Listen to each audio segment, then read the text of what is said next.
कल तक मेरा मानना था रीसेलिंग का व्यापार बहुत बड़ा नहीं है। आज मैं मानता हूँ कहीं ना कहीं मैं गलत था।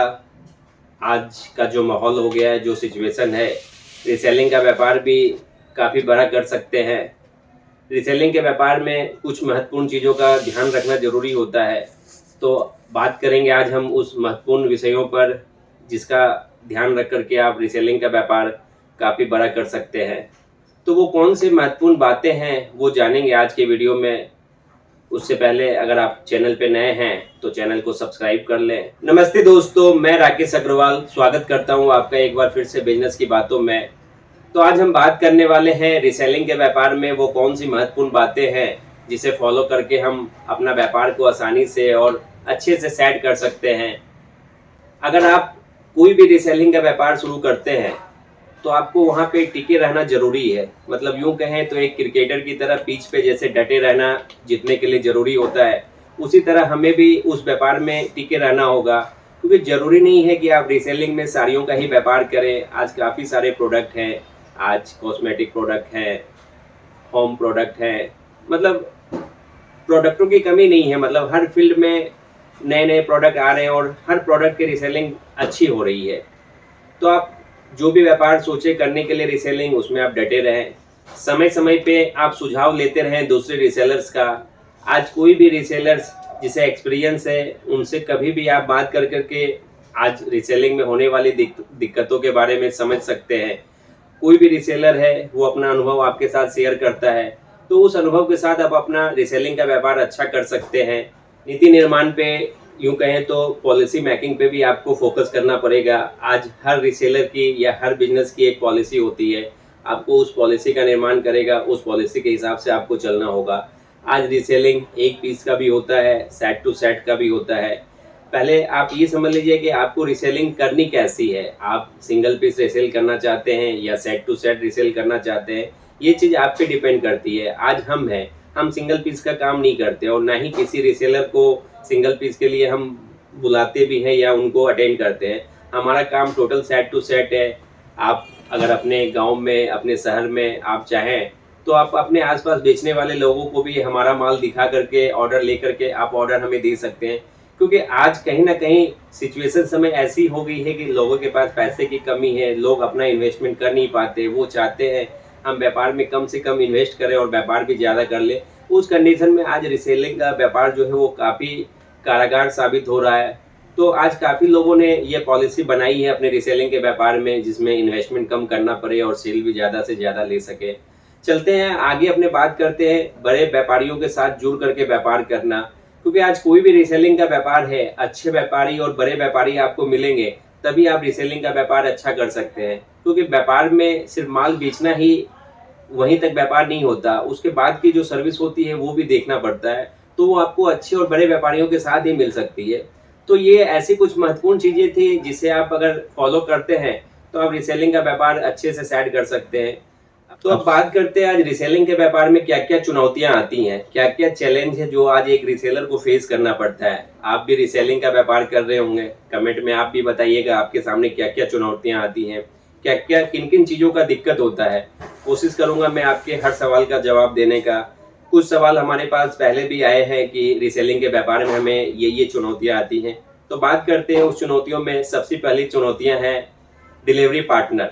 आज लोग रिसेलिंग का व्यापार तो कर लेते हैं, माल मंगा भी लेते हैं, ग्राहक को व्हाट्सएप पे दे भी देते हैं, बेच भी लेते हैं सोशल मीडिया पे, लेकिन अब उसकी डिलीवरी कैसे करें ये सबसे बड़ी समस्या आ जाती है। आज कोई भी हो, डिलीवरी करना सबसे टफ काम हो जाता है। तो आप कैसे करेंगे? सोचते हैं आज पास में पोस्ट ऑफिस है तो वहाँ पे हम डिलीवरी कर लें, लेकिन पोस्ट ऑफिस की सर्विस उतनी अच्छी नहीं होती है क्योंकि ग्राहक को कहीं ना कहीं डिलीवरी भी फास्ट चाहिए, ट्रैकिंग भी अच्छी चाहिए, और पोस्ट ऑफिस वाले आपके यहाँ से आके ले जाए ऐसी सर्विस भी नहीं होती है। तो आपको डिलीवरी पार्टनर ऐसा चाहिए जो आपके बजट में, आपके रेट में कहीं भी वो डिलीवर दे सके। आज बहुत सी कंपनियां हैं, काफ़ी सारे कुरियर पार्टनर से उनका टाई अप रहता है। आप किसी में भी अपनी लिस्टिंग कर सकते हैं। आपने सुना हो बिग शिप रॉकेट करके एक कंपनी है, उसमें भी आप चाहें तो अपनी लिस्टिंग कर सकते हैं।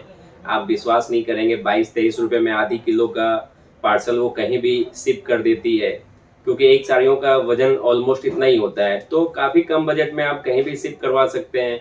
साथ ही साथ सीओडी की समस्या काफ़ी बड़ी आती है, क्योंकि आज रीसेलिंग में ग्राहक कहीं न कहीं सीओडी में ही माल माँगते हैं, कैश या एडवांस पेमेंट पे वो काम नहीं करते और सीओडी ना होने के कारण आपका व्यापार पूरा चौपट हो जाता है। तो सीओडी के लिए भी आपको ऐसा सेफ और सिक्योर कोरियर पार्टनर चाहिए, जो आपकी पेमेंट को आपके पास सुरक्षित पहुँचा सके। इसके लिए आप ऐसा कोई कोरियर पार्टनर चुनें, जो आपको कैश ऑन डिलीवरी में आपका पेमेंट आपके पास सुरक्षित पहुँचा सके।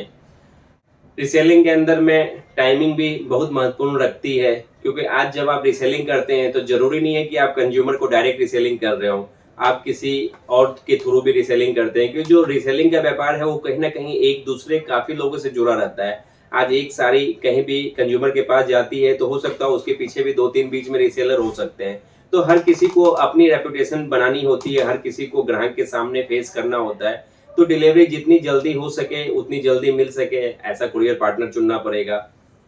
बात करते हैं जब कुरियर पार्टनर की समस्या खत्म हो जाती है, तो इसके बाद समस्या आती है क्वालिटी की, रेट की, कि आपके रेट कैसे हैं। आज रीसेलिंग का व्यापार है, फोटो में देख करके लोग मंगा तो लेते हैं, लेकिन अगर उसके रेट वाजिब नहीं हो तो उस व्यापार में भी काफ़ी शिकायतें आती हैं। तो इस तरह का व्यापार आपको देखना पड़ता है कि आप जो माल दे रहे हैं किसी को, उसके रेट वाजिब है या नहीं है।